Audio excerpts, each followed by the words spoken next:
Well, good morning again. Thank you, choir, and my whole wild world. I don't know if that's German gospel or not, but it worked.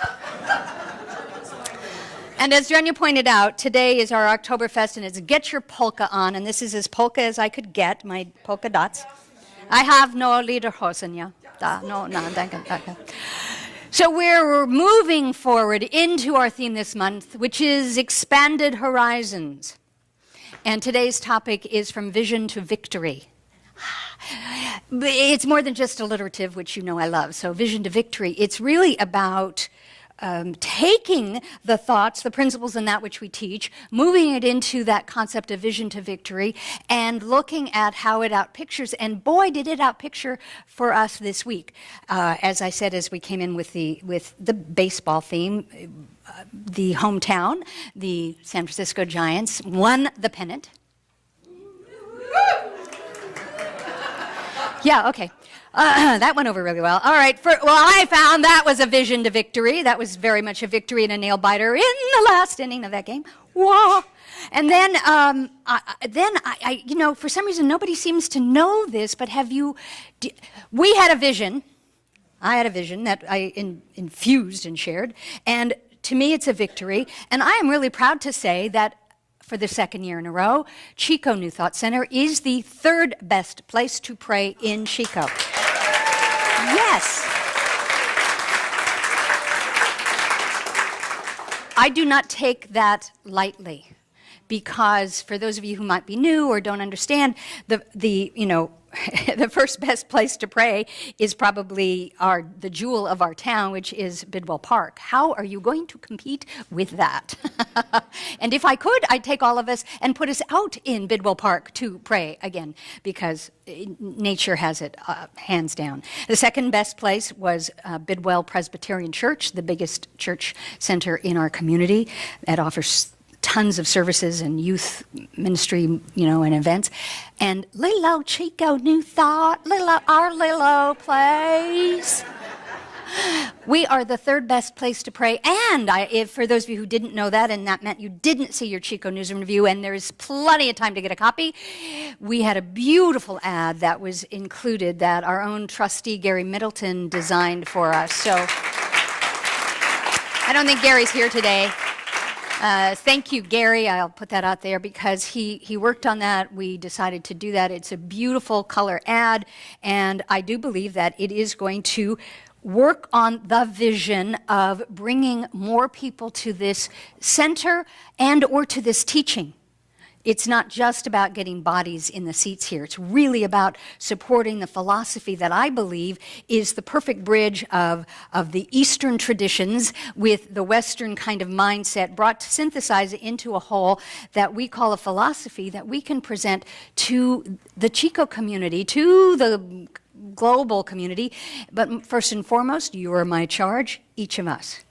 So today, about that expanded horizon of from vision to victory. So I'm going to start with a quote from Abraham Hicks, and it says, because we had talked a while back about our mind patterns and thoughts, your deliberate effort to tell a new story will establish a new pattern of thought, providing you with a new point of attraction from your present, about your past, and into your future.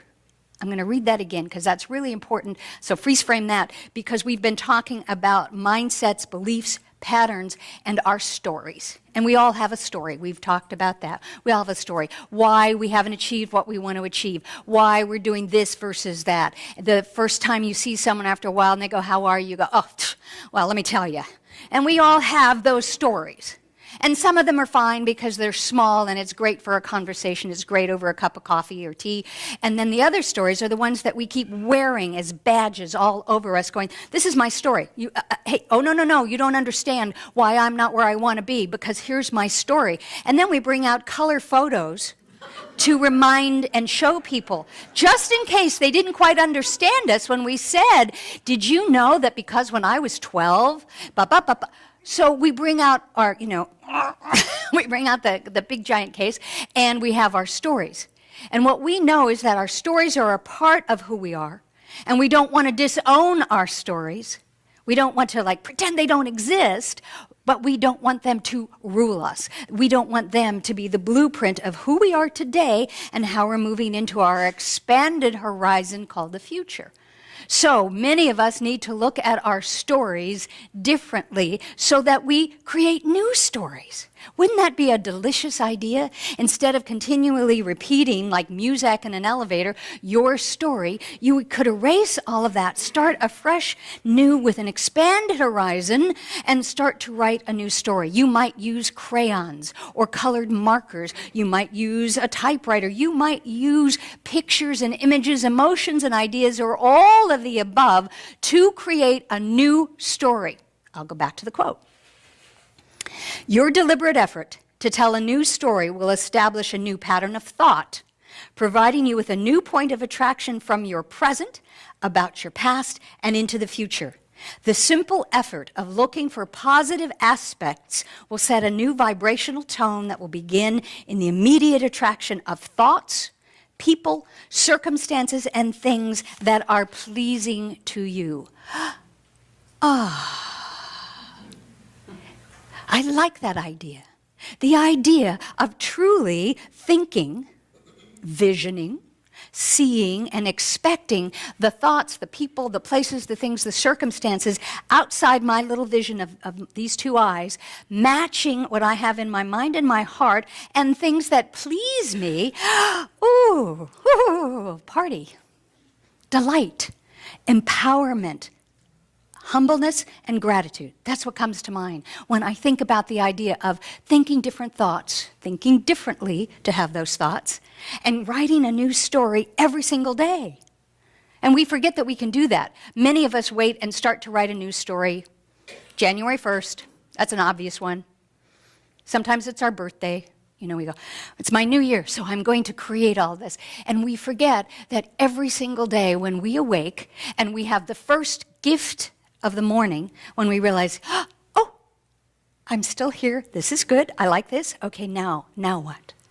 And before you get out of bed, when the thoughts come flooding to you, the thoughts of, oh, it's Monday, or the thoughts of, the alarm didn't go off, or the thoughts of whatever, fill in the blank.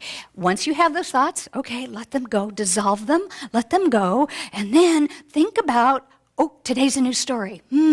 What shall I write today? And ask your higher self. Find out, get the inspiration and the wisdom so that your thoughts and your actions reflect that, and then get up and go to the bathroom, let the dog out, do whatever it is that you have to do.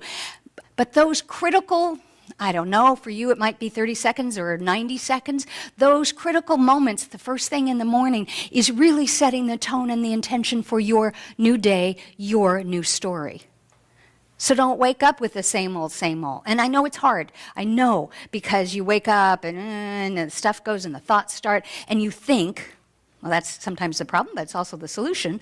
You think, oh, yeah, those thoughts are just happening because that's the way it is. No, it's the way you've programmed it. It's your habit. You have the ability to write a new story. And it starts right there, the minute the eyes open and you go, oh, yeah, okay, the alarm didn't go off. Oh, yeah, I can hear the dog scratching at the door. Okay. Center, be aware, be mindful. And if you don't have the extra 5 minutes before you get out of bed, at least do that, then get up. And I know that the next thing you do after all of that is you go in and you meditate and you do your spiritual practice. I know that, don't you? Yeah, okay.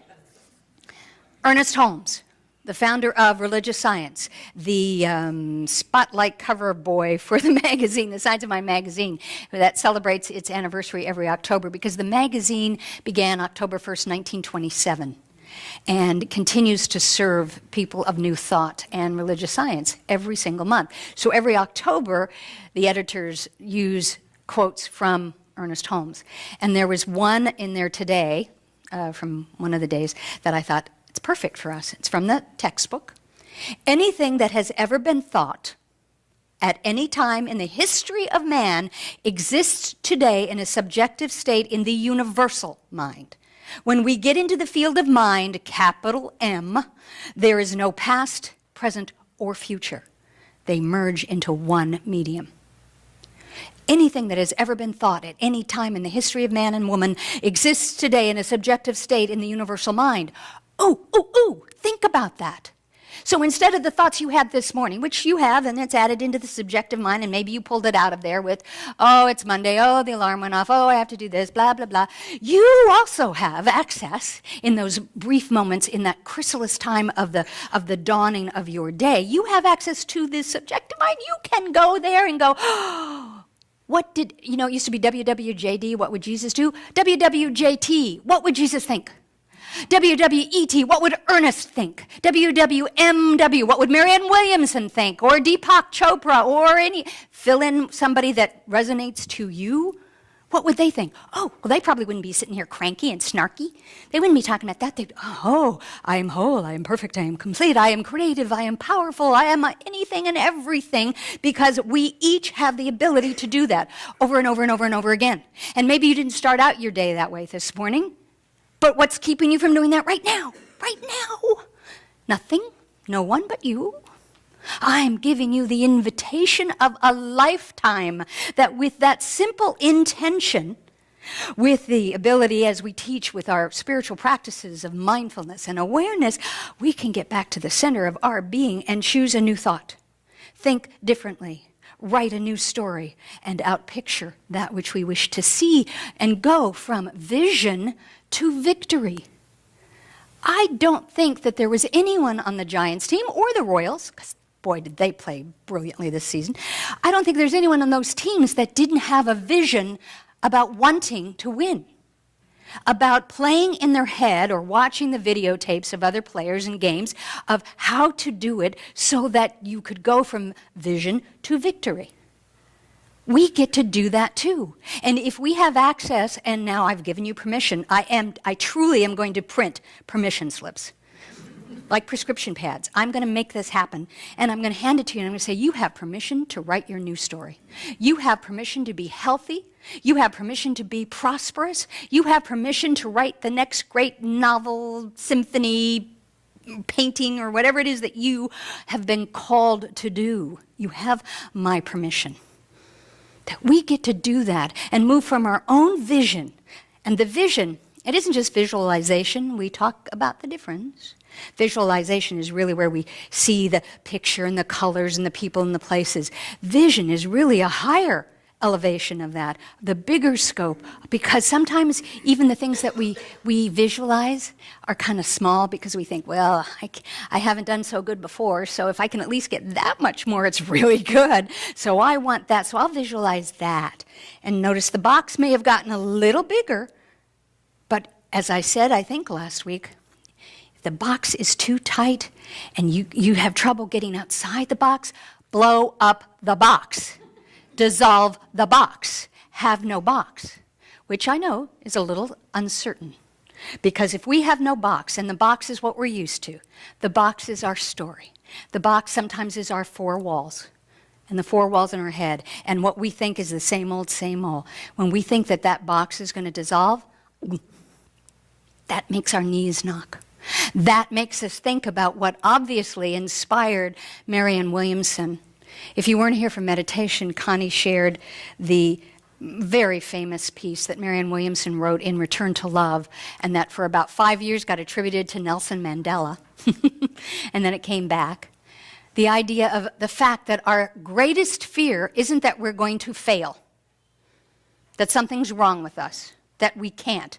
Our greatest fear is that we are brilliant and powerful and filled with light and could do anything that we set our mind, and I'll put capital M on that, set our mind to doing. That's what scares us, because when and if we do that, what it feels like, air quotes, is it separates us.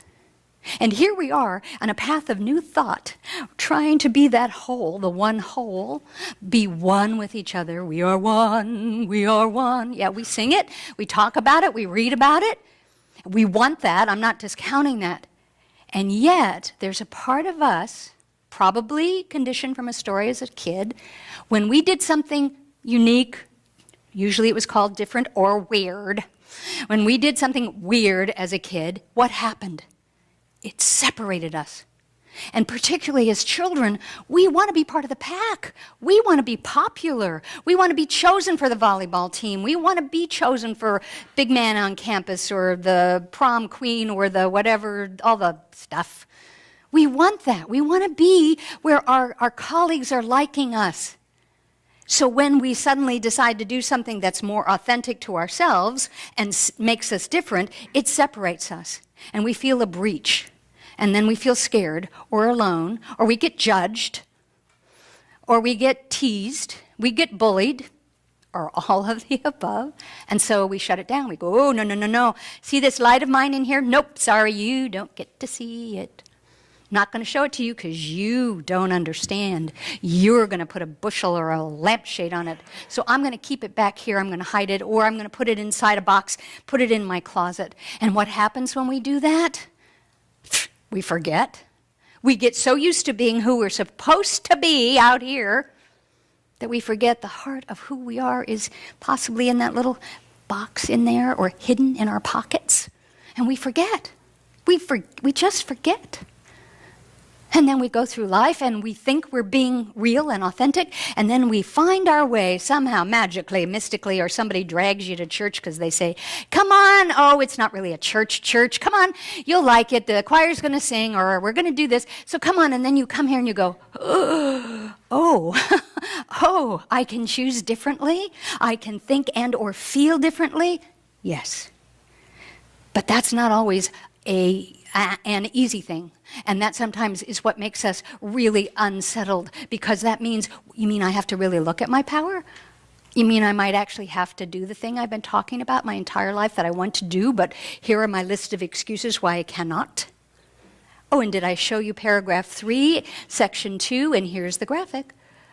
And then you'll have a few people who'll say, oh, yeah, you're right. Oh, I'm so sorry for you. Yeah, me too. And oh, you think you got it bad. Let me tell you about my childhood. And then you start commiserating, and you've gone off the path again. And the expanded horizon has just shrunk down into a little tiny peephole. I want that little tiny peephole that you've been looking out from to expand so that you have clearer access to the vision of who you are, as well as the ability for us to see you in that truth so that you can receive. See, there's kind of a misnomer, I don't know, maybe we think about our third eye and we think about how it expands, and it does. You know, the auras and the chakras, and we have the third eye, and we talk about a lot of focus here, most everything is about how it goes out.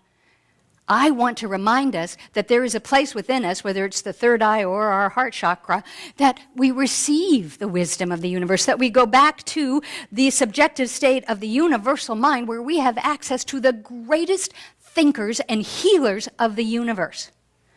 We have access to that. Now, the tricky thing is how you access that is usually engaging in a spiritual practice.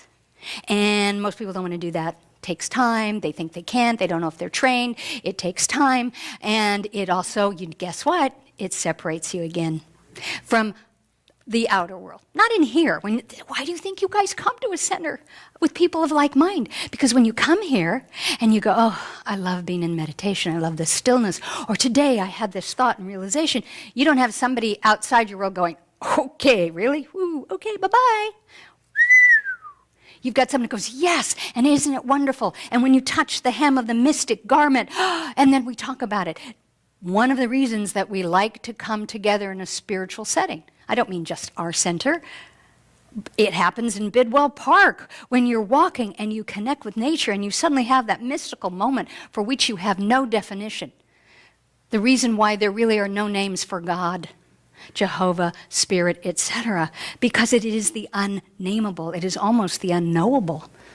And we connect with it, and it just expands our heart center as well as our horizons.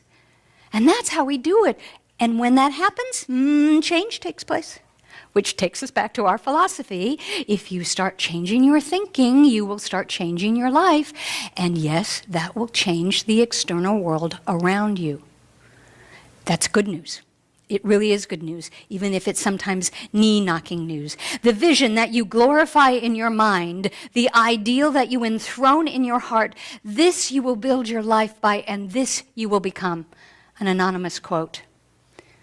I think we should write a book, inspirational quotes by Anonymous, and then just put together all of these wonderful anonymous quotes. Anonymous is quite the wise one.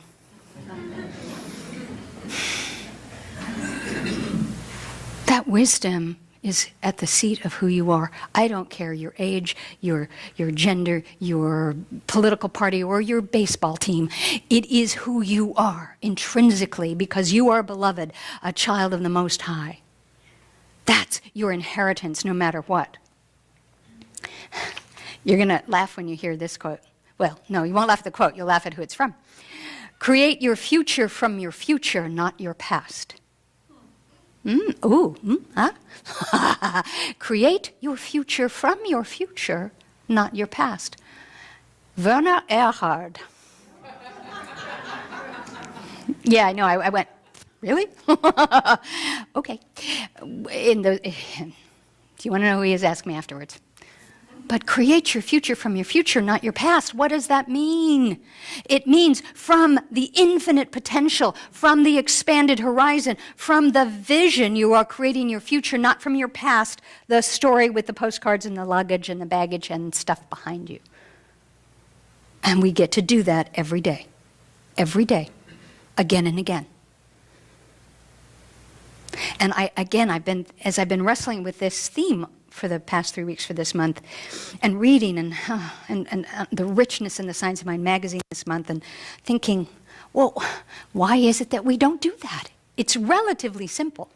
It sometimes isn't easy because it does make changes, and people don't like changes, and they may react to us. And I really thought that it really does boil down to what Marianne Williams had said.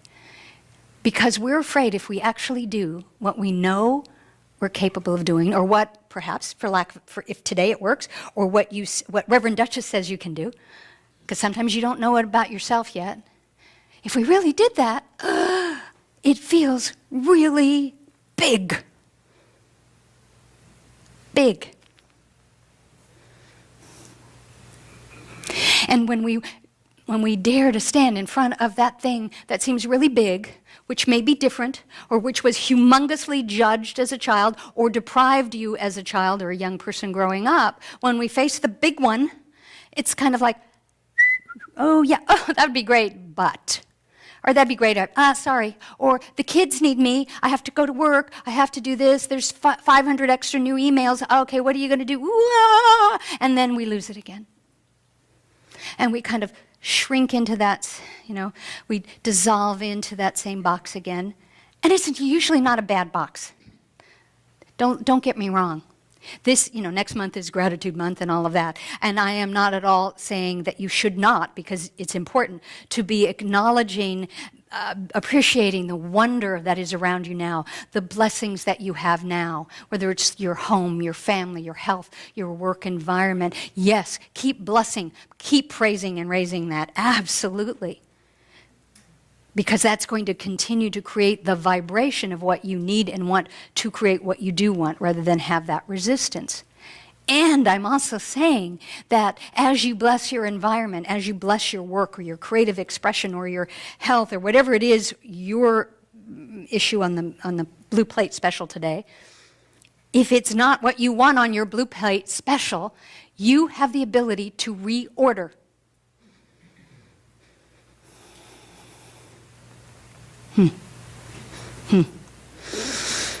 Mark Twain.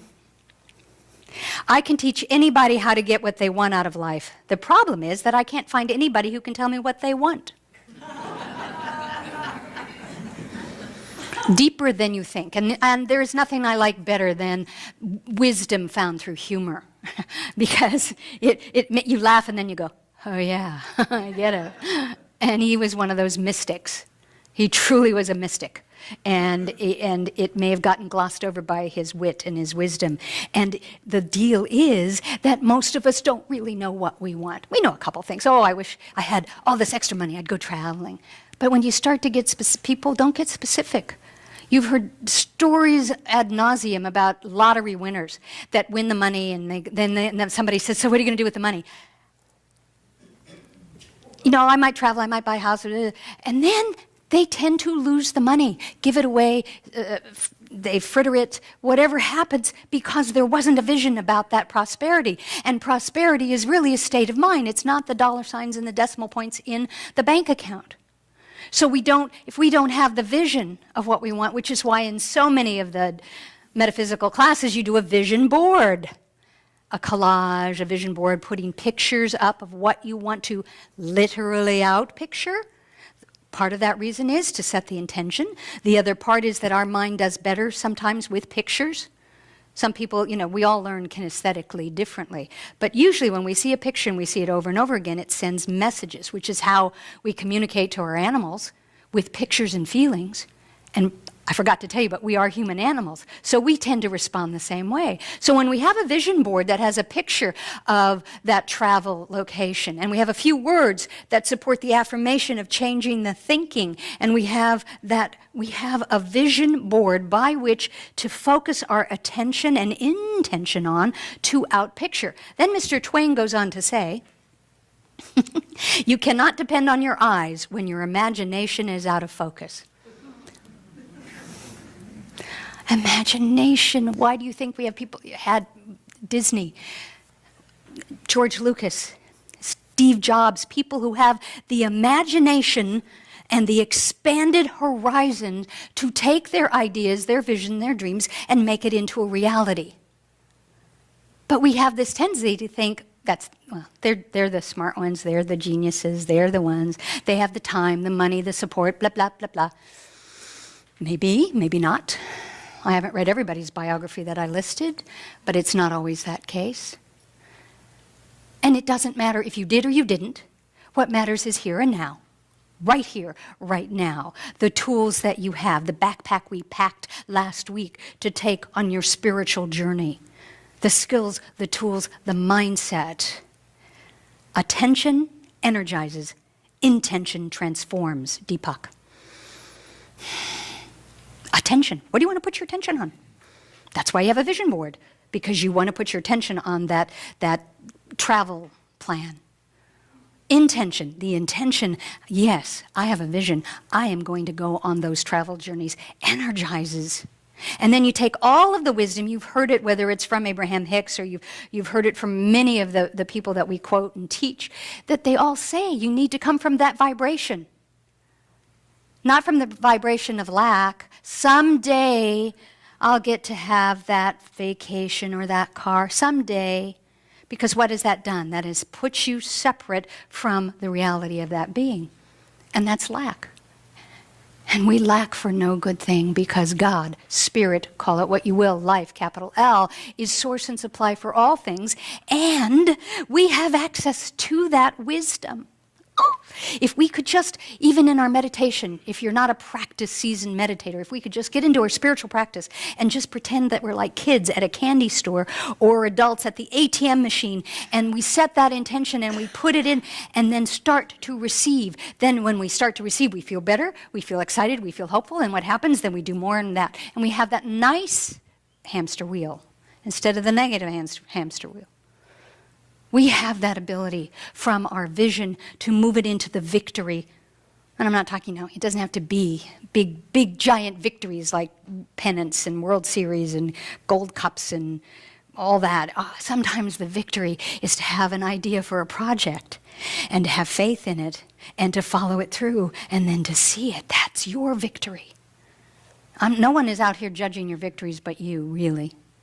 And we're grown-ups now, so we've kind of passed that puberty immature state where we are poking at each other and making judgment calls and bullying and sassing.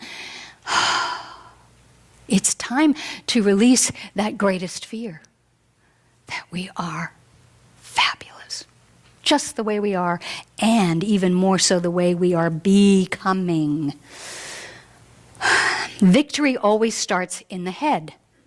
It's a state of mind. It then spreads with such radiance and such affirmations that destiny can do nothing but obey. I don't know who this person is, Dushan Gersi, Sounds like a religious scientist to me. I don't know, but you want to do that. And the future belongs to people who see possibilities before they become obvious. That's attributed to either Theodore Levitt or John Scully. It's got equal attributions. The idea being, when we have a vision, an idea for something, we need to act on it, trust it. Boy, that comes back to a spiritual practice, doesn't it? Faith. And allow it to be, no matter what other people, naysayers may say, who are telling you that for your own good. Do you remember that as a kid? Well, I'm just telling you for your own good so you don't get hurt in the world. Oh, wait, am I just singing my own biography right there? Probably. But I doubt it's a tune you haven't heard. Allow those possibilities. The future belongs to people who see possibilities before they become obvious. You've got to believe in that. You've got to find something that you believe in, trust and faith, and build upon that. Build the foundation of that so that the bricks stand you up higher than the box that you've been in. And we offer ways here. Classes, spiritual mind treatment, prayer with a practitioner, tools, quotes, books, inspirational calendars, each other, mastermind groups. There are so many. The Science of Mind magazine. I told you, really, if you guys literally read that magazine every day, every month, and followed it, you probably wouldn't need me, because it's all right there. So use it as a tool, as a coach for when you're not here on a Sunday morning or a class at night. Use it as a reminder. Use it as those things to keep you going. What I have now in my mind from Vision to Victory is, remember I should have pulled the Chariots of Fire theme. Da, da, da, da, running down the sand. Oh, God, you don't remember that. Okay.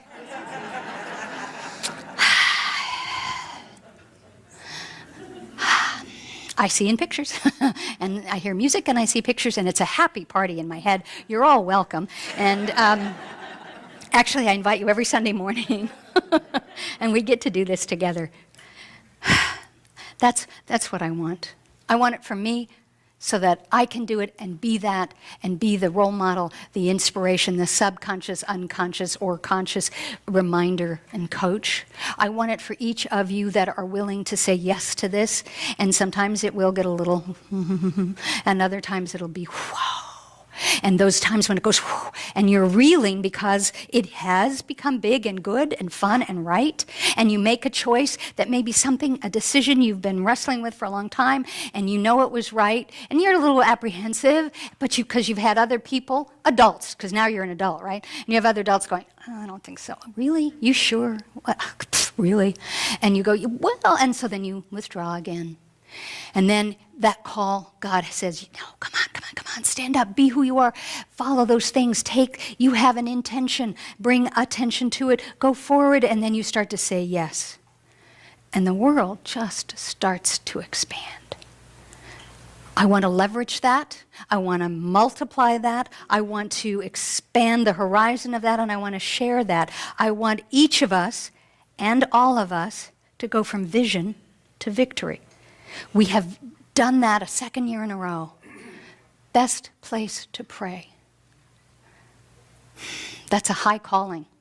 And I'm asking those of you here as part of the community to join me in that, not just my practitioners who are kind of licensed and charged to do that.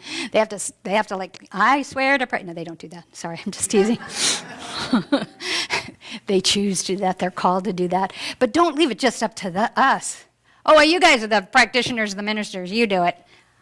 If we are the best place to pray, I want us to be like a vibrating thing, that if someone were up at do we still have a Hubble telescope? If someone were up in the planets, they would look down and go, what is that ET light in Northern California that's pulsating like that has that radiant light around it? Oh my gosh, well, it's the Chico New Thought Center, of course. That's what I want. And so that when any of us get off of that for whatever reason, we forget that, we've shut it out, we've forgotten, it becomes so bright that we can't forget, and we come back to it, and then we can just bathe in it for each other. Oh, that's the other reason we come together, so we do not have to do it alone. I will close with one more Abraham quote.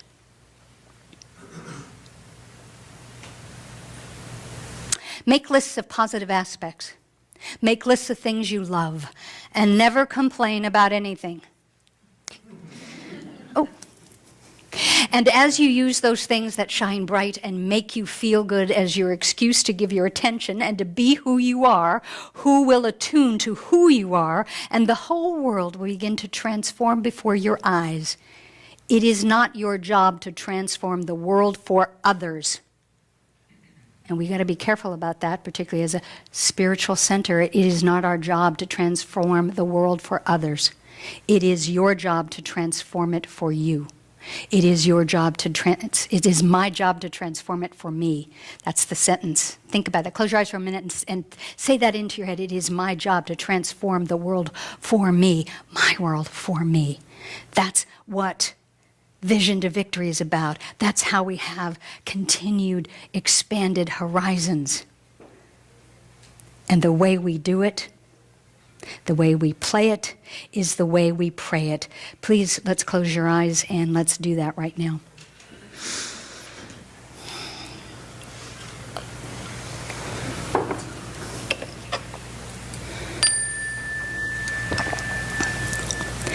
So just be comfortable in the stillness. I've asked you to close your eyes. I know there are open-eyed meditations, but we do that to shut out the sounds, the lights, the distractions. We do that as almost a nod to the intention of going within. It is a cue, it is a signal. The chime helps. The deep, cleansing, healing breath helps. It brings you into your body, into the moment. Sit there for a few seconds in stillness, please.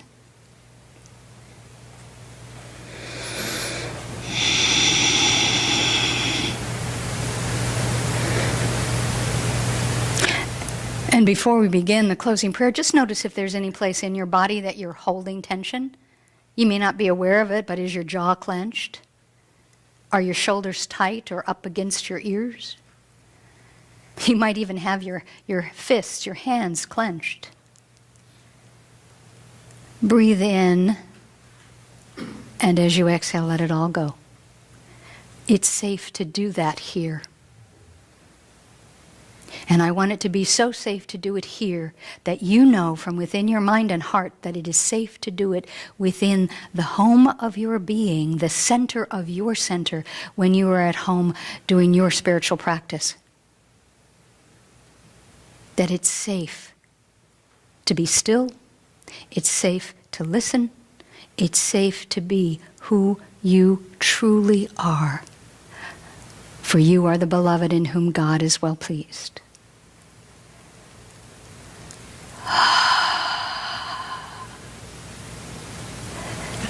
And so now I speak this word of prayer, our spiritual mind treatment, and a spiritual mind treatment is a fancy title for affirmative prayer.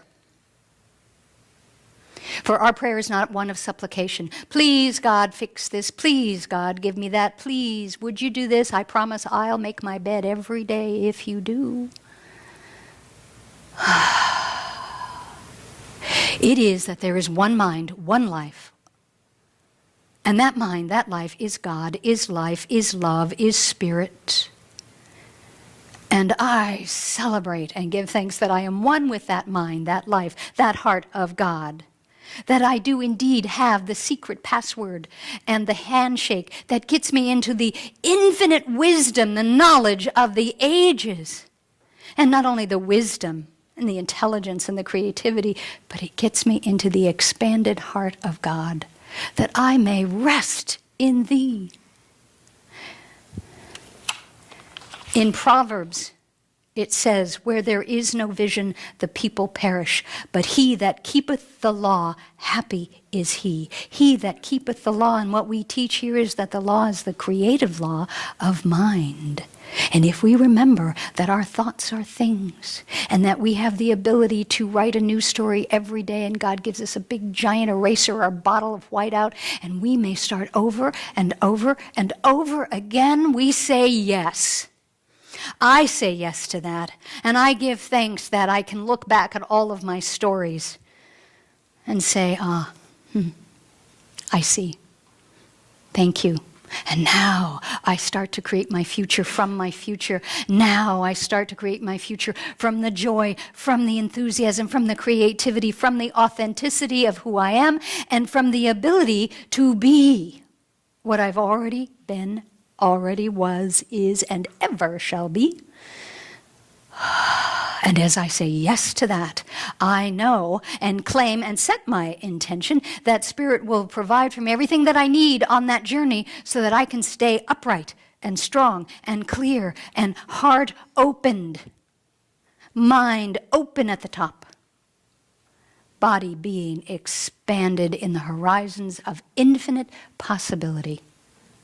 So whether that thing that I'm claiming is better health and vitality within my physical body temple, releasing dis-ease, or whether I am claiming infinite creativity and vision and ideas and expression and product from that, or whether I'm claiming the perfect, right, and wonderful relationships, maybe a spouse, maybe a best friend, maybe a boss or a coworker, I know that I am that already, so I'm going to draw that unto me. I know that if I am trying to create, I release that and I know and affirm that I already have the abundance, that my needs are met, and now I'm ready to have more. I know that any or all of these things that we fill into those blank lines within our spiritual mind treatment, I have access to, I may claim, I may name, I may receive. And I no longer take a thimble to the wellspring of this infinite truth. I bring a truck. Come on back up, it down and open, and wheelbarrows. And you know what? Then I invite the world to join and share in the overflow. And with all of that expansion, the wisdom, the truth that may have been touched, the ideas that may have been given, the seeds planted, and the expanded horizons, I know that for just now, for this moment, I have all that I need, all that I am right here. Breathe that in just now. Just breathe now. And all else will be provided unto thee. Oh, yes, yes, yes. So I give thanks because this is the victory. That I know this, I claim it now, I allow it to be now, I allow it to take shape and form, and I don't have to worry about how it happens. My charge is to know it, affirm it, claim it, and be it. Thank you, Spirit. Thank you, all of the wisdom of the sages and the mystics and the teachers that preceded me. Thank you for all of the support system, the people that are in my current world right now who are there giving me a thumbs up. I'm just one giant Facebook page, and you are all giving me that like thumbs up, and we're saying yes to that for each of us. In the world that we have now, we are creating the future from our future with joy, ease, grace, and gratitude. I release this prayer. I just let it go out into the ethers, and I ask that you join me as we say together, and so it is, and so I am, and so we are. Amen.